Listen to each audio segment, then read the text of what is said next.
Hi everyone, this is Jim. Welcome to this postmortem of my Blitz game number 12, where I played Ruy Lopez, modern line. So that's a line I had just talked about in my Chess Basics series. So it's kind of topical. You can get to see how it can play out. So my opponent was Casmore from Spain, and he starts out with e4. I play e5. And if you look at the opening book here, you'll see we're playing a main line here. It's knight f3, knight c6, bishop b5. This is the Ruy Lopez. I play a6, and he retreats the bishop. Rather than going into the exchange variation, I play knight f6, attacking the pawn, and he castles, ignoring the attack on the pawn. And I play b5. And in this line I called the modern line in my series. It's sometimes called the modern archangel. Or just the bishop c5 line, because the idea is to play the bishop c5, the bishop out to the square c5 instead of to e7 where it would go in the main line of the Ruy Lopez. And you can see there's two main responses here, c3 to build up in the center, or a4 to directly undermine these pawns over here on the queen side, which are somewhat weak, although because they've been expanded, pushed on ahead. But the c3 line is a good line. I played d6 immediately. It's the main idea. Basically, you want to shore up the e5 pawn against this d4 push. You need to prepare that in advance, because when he pushes d4, you're going to have to move the bishop. Unless you want to trade off that pawn, which is the other way to go. But it's better to try and hold on to it at this point. And then here he plays h3, and we're pretty much into rare sideline at that point. Let's see, what was the main move here? The main move again is a4, yeah, going after these pawns. And also bishop e3, propping up the center is another idea. Okay, so after that move, there's a little tactical quiz for you. It's black's turn, and do you think it's a good idea for black to take this pawn? After all, it's not protected. At least on the surface it's not protected. So is it a good idea for him to take the pawn? And if not, then what does white reply in order to refute that move? So let's go back to the notation page while you're thinking about that. If you want more time to think about it, pause the video. I'm going to tell you the answer now. The answer is it's kind of a trap. It's very common in the Ruy Lopez here, so that's why I'm showing it to you guys, which is these two knights are both unprotected, and the bishop here attacks both of them at once. And so you're going to lose material here. There's no way to defend both of those knights. So you got to be careful grabbing that center pawn, even if, you know, there's also the normal counterplay of just putting the rook. Let's see, after knight takes e4, white also has ideas of putting the rook on this file and taking advantage of the pin. But the simple move, bishop takes, or bishop to d5, just wins a piece outright. So you got to watch out for that trick when you're playing the Ruy Lopez defense here. Always check before you grab that pawn. Sometimes it's safe to grab that pawn, but check to make sure you're not going to fall into a trap like that. So I castled here, and we go on with some pretty normal moves. The computer, I'm not going to turn it on. I had it on earlier, and I looked at the game. The computer likes black throughout this section, so it looks like black has gotten a slight advantage out of the opening. I didn't really think h6 was the best move, but it's like I said during the game, I like to play that move just to prevent pins from coming here and also prevent the knight from coming here. And I think this bishop d5 move gives black some advantage. He gets the bishop pair, and white can't win a pawn in the center. I guess sometimes people will play this move, bishop d5, thinking that if I take it, they're going to win this pawn. But if they do win the e-pawn, they lose their own e-pawn. So it comes out to be a wash because of this move, knight e7. Knight e7 attacks the pawn. And so even though this pawn is under threat, so is this one. And you just have to be careful that there's no tricks from the queen attacking. So if the knight were to move to square where it really attacked something, this would be a little bit dangerous, but right now it's safe. He plays ahead with e takes d6, and it's important to not grab that pawn right away because this rook is unprotected. So if queen takes that pawn, then the rook will come down here, check, and white will be a piece up. So I knew that you take here first. I noticed that during the game, I should say. And then after he takes back, then it's safe to grab this pawn on d6. And this queen e8 check turns out to be harmless, although it's not immediately obvious why. I didn't quite analyze this out correctly during the game. So he comes here with check, I block the check, and he plays here queen to c6, forking two pieces. So this looks pretty strong. And sort of thing I should have looked ahead and noticed when I was playing. But I think I'm a little rusty. You'll see that later in the game too. So bishop e6 is the move. What it does is it unveils the support from the queen for the rook and directly protects the knight. So even though the queen was attacking two pieces, I have one move that defends both of them. And now actually his queen is in a bit of an awkward position. And after knight b3, this is the reason I left the computer off. There's really one move here that is just killer. And I didn't want it popping up. I didn't find it during the game. But you might want to pause the video. This is definitely worth a good long study for any aspiring tacticians. I guess I will give one clue. Even with the clue, it's going to be a difficult problem to solve. But the clue is you want to try and exploit the position of white's queen. The queen is somewhat awkwardly placed there and does not have a lot of squares. So how can you exploit that? The move I chose was rook d8, by the way, and that's not it.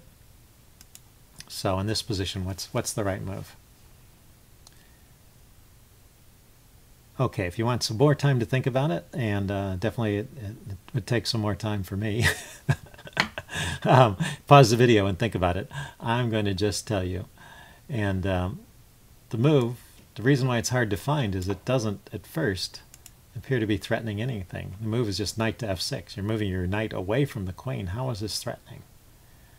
But what it's threatening is a couple of things. It's threatening the bishop to either d5 or d7, and when the bishop, and it protects the bishop on those squares. And if the bishop gets to d5, here I'll turn on the engine so you can see this with the correct analysis. Computer thinks the best move here is bishop takes h6, which is a little bit crazy. But suppose white just does a normal developing move like bishop to f4. Then bishop d5 is very strong. So now bishop is under attack. Oh, that was a terrible line. Bishop is under attack, and it has no squares to go to on this diagonal. It has no squares on this diagonal. You see the pawn covers that square, the bishop covers that square, and the bishop covers that square. It has no squares on this line, and it has no squares on this diagonal. The knight covers those two squares, the rook and the queen also cover that one. This is covered by a pawn, this is covered by a pawn, this is covered by a pawn, this is covered by a pawn. So the queen is just completely trapped there. So bishop f4 doesn't do anything. How about if you try something like c4? Keep the bishop out of this d5 square. The bishop then can go to d7, and now the queen still has no moves because the knight is covering these two squares. And if the queen runs to this square, looks like rook a7 will trap it.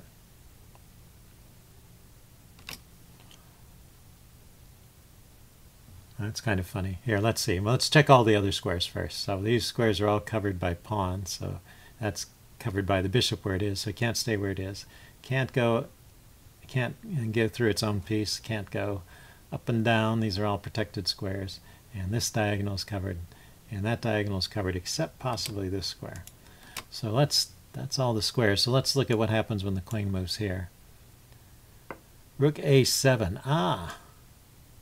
Or rook b8. Let's try rook a7. It seems like that's the most direct route. Yeah, so this diagonal is still off limits for the queen. Every square is guarded. And the squares, this diagonal is off limits too. Right and left, you're only attacking pieces. So the best bet is to trade the queen for a rook. So anyway, would have been a winning move right there. Let's back up to the game. Let's remove the kibitzers. So I sort of noticed this exposed position of the queen, and my way to take advantage of it, I tried rook d8. And it's not the best move, obviously, but it still gives some advantage to white. I'm still doing okay here. He plays knight b d4. I play rook d6. And he comes up with this really good move. I thought the queen was close to getting trapped here. He comes up with knight takes e6. And here, even though that's a clever move, I still have a way to defend. So this is the last pop quiz for this game. It'll all go downhill from here. So there's one move for black to save the game, continuing in my winning ways. See if you can spot it. I'll give you a few seconds. So just to note a few things about this. My queen is under attack. His queen is under attack.